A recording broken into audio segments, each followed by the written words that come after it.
নবী বলছেন, যেই ব্যক্তি মুসলিম রাষ্ট্রে বসবাসকারী কোনো অমুসলিম নাগরিককে হত্যা করলো, কোনো অমুসলিম ব্যক্তির প্রতি অত্যাচার করলো, কোনো অমুসলিমকে আঘাত করলো, সে জান্নাতে সুগন্ধাও পাবে।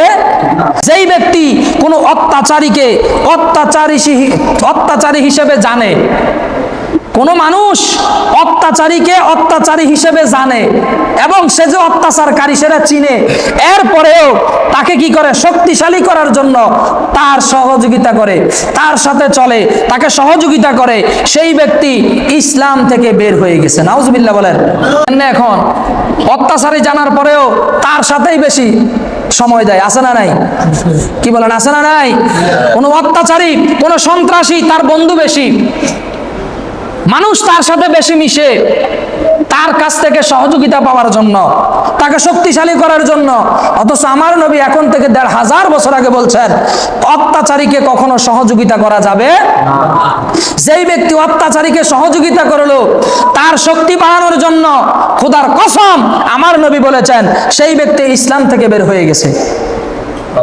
অতএব অত্যাচারীকে কখনো সহযোগিতা করা যাবে না, অত্যাচারীকে সহযোগিতা করা যাবে না। আপনি যদি অত্যাচারীকে সহযোগিতা করেন, আপনি অত্যাচার না করলেও ওই অত্যাচারীর সমপরিমাণ অপরাধে আপনি অপরাধী হয়ে যাবেন। নবী বলছেন, যেই ব্যক্তি মুসলিম রাষ্ট্রে বসবাসকারী কোনো অমুসলিম নাগরিককে হত্যা করলো, কোনো অমুসলিম ব্যক্তির প্রতি অত্যাচার করলো, কোনো অমুসলিমকে আঘাত করলো, সে জান্নাতে সুগন্ধাও পাবে, সে জান্নাতের সুগন্ধ পাবে না। অতএব আমাদের সমাজে, আমাদের দেশের মধ্যে ইসলাম পালন করে না এমন মানুষ আছে না নাই? হিন্দু, বৌদ্ধ, খ্রিস্টান আছে না নাই? অমুসলিম আছে না নাই? এখন আমরা ক্ষমতা পাইয়া, সুযোগ পাইয়া হিন্দুদের মন্দিরে আঘাত করে, আছে না নাই?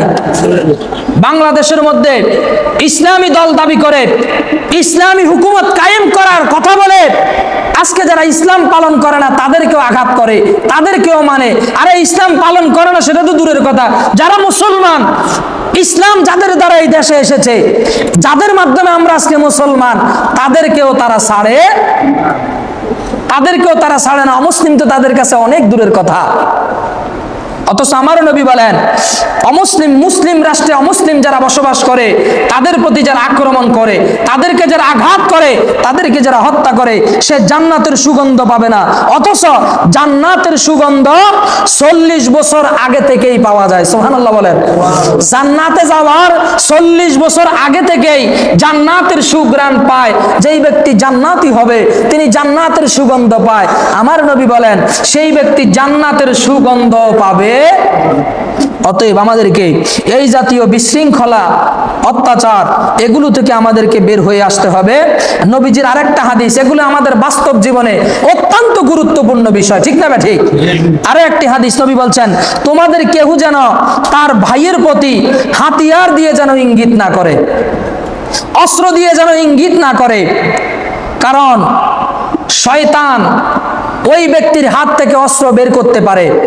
সে যখন কোনো ভাইয়ের প্রতি রাগের বশ হাতিয়ার তুলবে, অস্ত্র তুলবে, হয়তোবা সে তাকে না মারার জন্য, তাকে ভয় দেখানোর জন্য হাতিয়ার তুলেছে, অস্ত্র তুলেছে, কিন্তু শয়তান ওই ব্যক্তির মধ্যে এমন ভাবে এসে ভর করবে, তাকে বলবে মারো, তাকে আঘাত করো, তাকে মেরে ফেলো।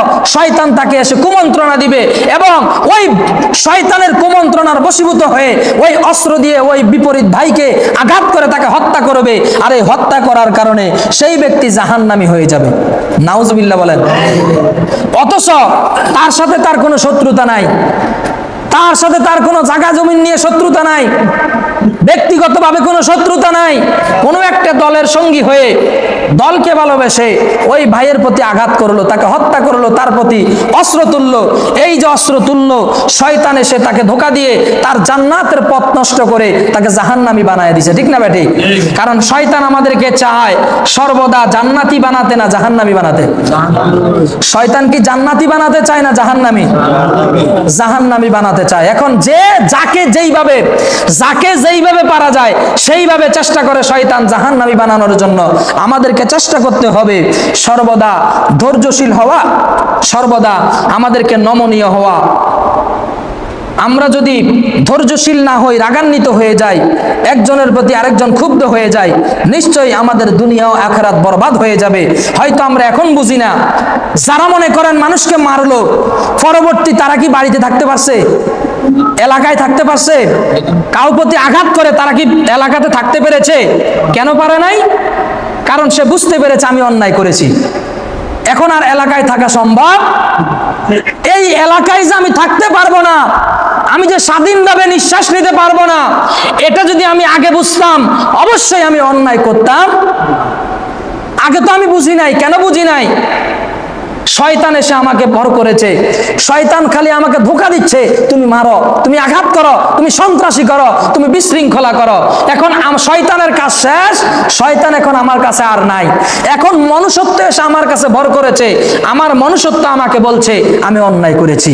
আমার মনুষ্যত্ব আমাকে বলছে আমি ভুল করেছি। আমার মনুষ্যত্ব আমাকে বলছে আমি তো দুনিয়াতে ভালো কাজ করি নাই। এখন মনুষ্যত্ব যখন জাগ্রত হয়েছে, এখন সে পালিয়ে বেড়াচ্ছে। ঠিক না ব্যাটি?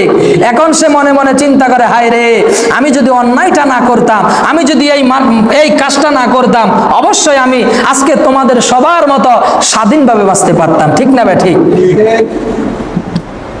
সেই ব্যক্তি স্বাধীনভাবে বাঁচতে পারে নাই কেন? অন্যায় করার কারণে। অতএব আল্লাহর নবী আমাদেরকে আগেই বলে দিয়েছেন, ও দুনিয়ার মানুষ, দুনিয়ার মুসলমান, অন্যায় করতে হিসাব করে করো, কারণ অন্যায় করলে পরবর্তীতে নিস্তার পাওয়া যাবে।